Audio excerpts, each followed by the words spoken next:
Pro kabaddi season 11 समाप्त झाला आहे। तर या सीझनमध्ये सगळ्यात जास्त रेड पॉईंट घेणारे टॉप 10 खेळाडू कोणते आहेत ते आपण आजच्या व्हिडिओमध्ये पाहणार आहोत। चला तर जराही न वेळ घालवता व्हिडिओला सुरुवात करूया। नंबर 10 वर येतो यूपी योद्धाचा रेडर, तो म्हणजे भवानी राजपूत। भवानी राजपूतने या सीझनमध्ये एकूण 22 मॅचेस खेळत 151 रेड पॉईंट घेतले आहेत। यामध्ये त्याने 8 सुपर 10 देखील मारले आहेत। यूपी योद्धाकडून भवानी हा सगळ्यात जास्त रेड पॉईंट घेणारा खेळाडू आहे। यूपीला प्लेऑफमध्ये पोहोचवण्यामध्ये भवानीचा खूपच मोठा वाटा आहे। तर भवानी हा टॉप 10 रेडरांच्या लिस्टमध्ये नंबर 10 वर येतो। नंबर 9 वर येतो मराठमोडा युवा खेळाडू शिवम पठारे। शिवम पठारे याचं प्रो कबड्डीचं दुसरं सीझन आहे। तो मागील सीझनपासून हरियाणासोबत आहे। मागच्या सीझनमध्ये हरियाणाला फायनलमध्ये पोहोचण्यामध्ये त्याचा खूप मोठा वाटा होता। तो मागच्या सीझनमध्ये हरियाणाला चॅम्पियन नाही बनू शकला। हरियाणा मागच्या सीझनला फायनलमध्ये पुणेरी पलटणसोबत पराजित झाली होती, परंतु या सीझनमध्ये त्याने हरियाणाला फायनलमध्ये पोहोचवलं आणि चॅम्पियनसुद्धा बनवलं। तर शिवमने एकूण 24 मॅचेसमध्ये 158 रेड पॉईंट घेतले। यामध्ये त्याने 6 सुपर 10 देखील मारले।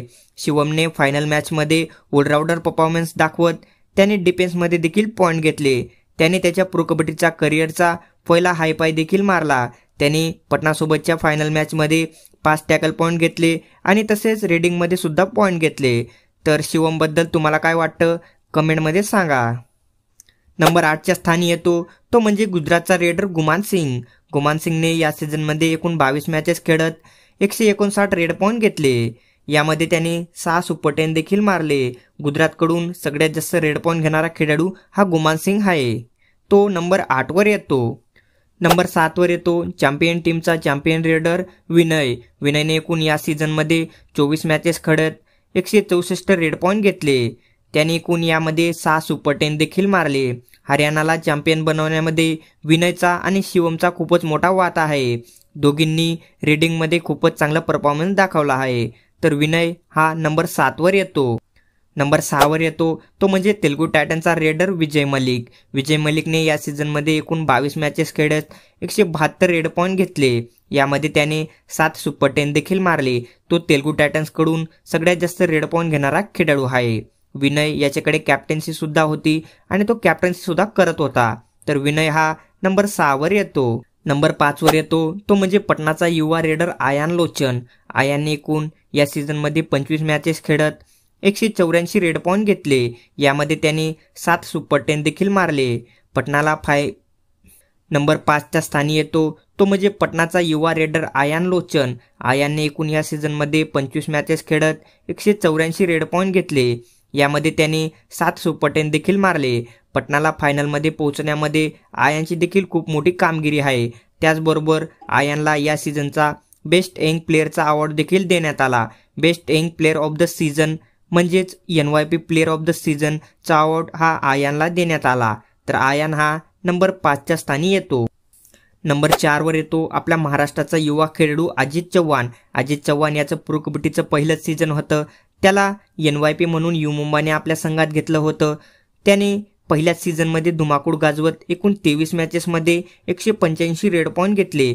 यामध्ये त्याने 9 सुपर रेड आणि 9 सुपर 10 देखील मारले। अजितच्या रेडिंगच्या जोरावर यू मुंबा प्लेऑफमध्ये सुद्धा पोहोचली होती। भावांनो, अजित चव्हाणबद्दल एक गोष्ट सांगायची वाटते। ही गोष्ट सांगायला नको पाहिजे, परंतु एक मराठी माणूस म्हणून सांगावंसं वाटतंय।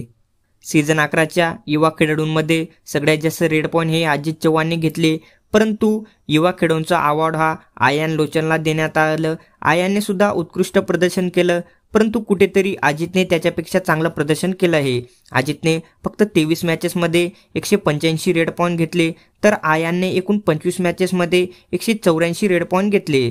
अजितने एकूण 9 सुपर 10 मारले, तर आयानकडे फक्त 7च सुपर 10 आहेत। अजितने 9 सुपर रेड मारल्या, तर आयानने फक्त 4च सुपर रेड मारले आहेत। तर भावांनो, तुम्हाला याबद्दल काय वाटतं ते कमेंटमध्ये सांगा। अजित भावासाठी एक कमेंट होऊन जाऊ द्या। आयान सुद्धा खूपच चांगला खेळाडू आहे भावांनो, परंतु कुठेतरी अजित चव्हाण हा त्याच्यापेक्षा चांगलं खेळला आहे। तुम्हाला काय वाटतं याबद्दल एक कमेंट करा आणि तुमचं मत व्यक्त करा। नंबर 3 वर येतो तो म्हणजे जयपूरचा स्टार रेडर अर्जुन देस्वाल। अर्जुन देस्वालने मागील सीझनप्रमाणे या सीझनमध्ये सुद्धा चांगलं प्रदर्शन केलं आहे। त्याने एकूण 23 मॅचेस खेळत 227 रेड पॉईंट घेतले। यामध्ये त्याने 10 सुपर 10 देखील मारले। जयपूरला प्लेऑफमध्ये पोहोचण्यामध्ये अर्जुनचा मोठा वाटा आहे। त्याला त्याच्या दुसऱ्या साथींची एवढी साथ नाही भेटली, परंतु त्याने खूपच चांगलं प्रदर्शन केलं, तर तो टॉप रेडरांच्या लिस्टमध्ये नंबर 3 वर राहिला। नंबर 2 वर येतो तो म्हणजे दबंग दिल्लीचा कॅप्टन आशु मलिक। आशु मलिक याने मागील सीझनप्रमाणे या सीझनमध्ये खूपच चांगलं प्रदर्शन केलं आहे। त्याने एकूण 23 मॅचेस खेळत 262 रेड पॉईंट घेतले। यामध्ये त्याने 18 सुपर 10 आणि 8 सुपर रेड देखील मारल्या।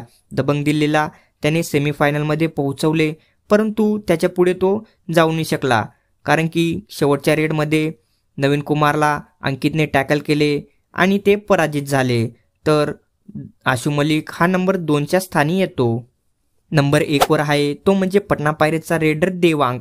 देवांग हा युवा खेळाडू आहे। त्याचं हे प्रो कबड्डीचं दुसरं सीझन आहे आणि त्याने दुसऱ्या सीझनमध्ये खूपच चांगलं प्रदर्शन दाखवलं आहे। त्याने एकूण 25 मॅचेस खेळत 301 रेड पॉईंट घेतले। यामध्ये त्याने 18 सुपर 10 आणि 10 सुपर रेड देखील मारल्या। देवांग याने पटनाला फायनलमध्ये पोहोचवले। तर देवांग हा खूप युवा खेळाडू आहे। तुम्हाला देवांगबद्दल काय वाटतं कमेंटमध्ये सांगा। तर हे होते टॉप 10 रेडर।